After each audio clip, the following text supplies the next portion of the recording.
Shalom Bapak Ibu Saudara yang dikasihi Tuhan. Seri pengajaran hari ini berjudul Menghidupkan Allah. Saya percaya saudara semua pasti setuju kalau saya berkata Allah yang kepadanya kita berbakti adalah Allah yang hidup, bukan? Iya, memang Allah itu sungguh-sungguh hidup. Tetapi anehnya, kebanyakan kita tidak mengalaminya, tidak bisa bersentuhan dengan Dia, tidak bisa bercakap-cakap dengan Dia.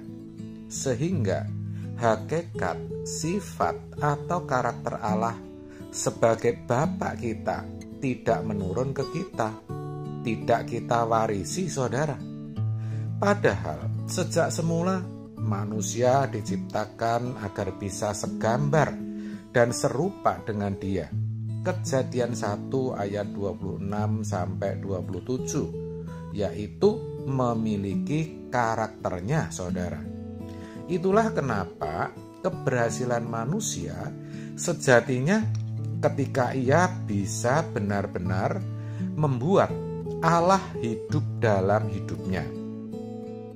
Sayangnya, yang dihidupkan banyak orang Kristen justru bukan Allah, tetapi yang lain, yaitu kuasa gelap, iblis atau setan. Tanpa sadar memang, mereka berinteraksi dengan setan, yaitu ketika pikirannya dikuasai oleh kuasa kegelapan. Jadi saudara, segala pikiran yang bukan berasal dari Allah, pasti berasal dari setan.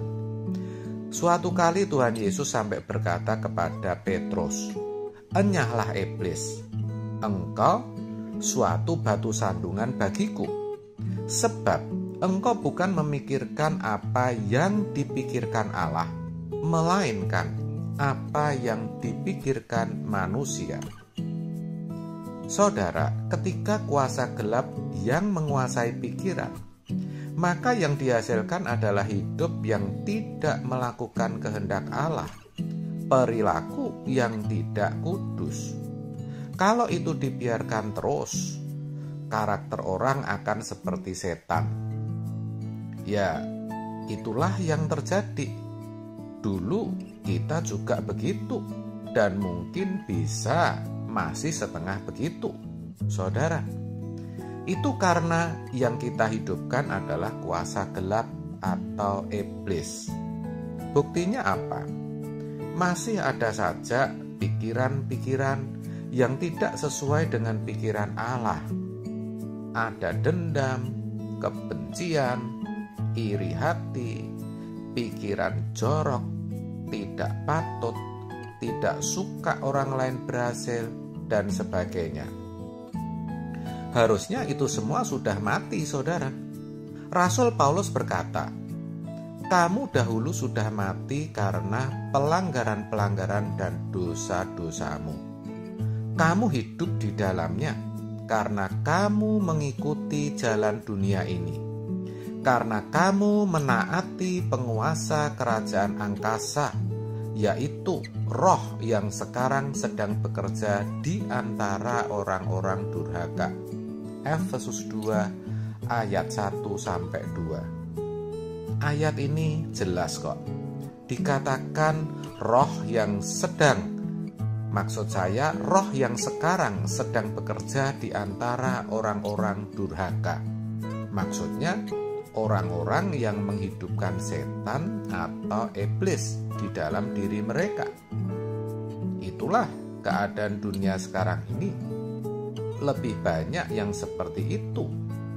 Betul loh saudara, mulai dari hal sederhana, yang halus, yang tidak kelihatan, sampai yang terang-terangan jahat. Jadi mari kita periksa hidup kita. Apakah kita sudah sepikiran dengan Allah?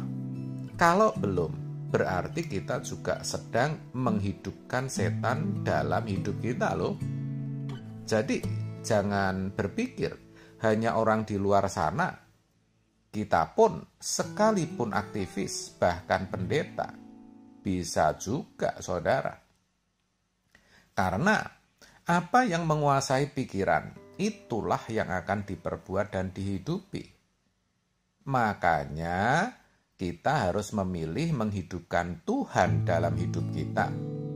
Itulah pentingnya mendengar firman Tuhan yang murni. Pikiran kita harus dipenuhi firman setiap hari. Mutlak itu, saudara. Hindari tontonan atau film yang bisa mempermainkan perasaan dan emosi kita, yang tidak membawa damai sejahtera. Memang tidak semua, tetapi ada yang mengaduk-aduk pikiran dan emosi kita, dan itu hanya membuat waktu kita terbuang sia-sia. Tetapi beda, saudara, ketika pikiran kita isi dengan firman Tuhan yang murni secara terus-menerus, maka Roh Kuduslah yang akan menguasai hidup kita.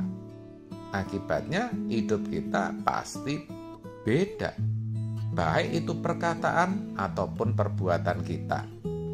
Nah, dengan cara itulah kita bisa menghidupkan Tuhan dalam diri kita. Saudara, menghidupkan Tuhan di dalam hidup kita akan makin besar, makin kuat kalau kita selalu ada di hadapan Tuhan.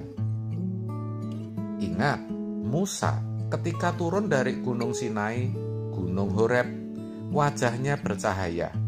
Iya, karena dia terimpartasi oleh terang Tuhan. Keluaran 34 ayat 29. Kita juga sama. Kalau kita selalu duduk diam di kaki Tuhan, kita akan terimpartasi spirit dan gairahnya. Sebab itu, kita harus punya waktu, bahkan waktu khusus untuk bertemu Tuhan, supaya akhirnya kita bisa membuat Tuhan hidup di dalam kehidupan kita. Itu sama artinya dengan menghadirkan kerajaan Allah, menghidupkan Allah dalam hidup kita, seperti kalimat doa Bapa kami, datanglah kerajaan-Mu. Saudara, orang seperti itulah baru bisa dikatakan hidup dan pasti akan mendapat bagian dalam kekekalan kelak. Sebaliknya, kalau yang dihidupkan kuasa gelap, ia pasti kelak akan bersama-sama setan binasa di api kekal. Jadi, bagaimana nasib kekal kita tergantung siapa yang kita hidupkan dalam hidup kita. Apakah Allah atau kuasa gelap? Kalau Allah yang kita hidupkan, kita akan menemukan kerajaan surga. Mari, saudara, kita berjuang. Kita pilih Allah saja yang kita hidupkan. Jangan setan, iblis, atau kuasa gelap. Amin. Tuhan Yesus memberkati.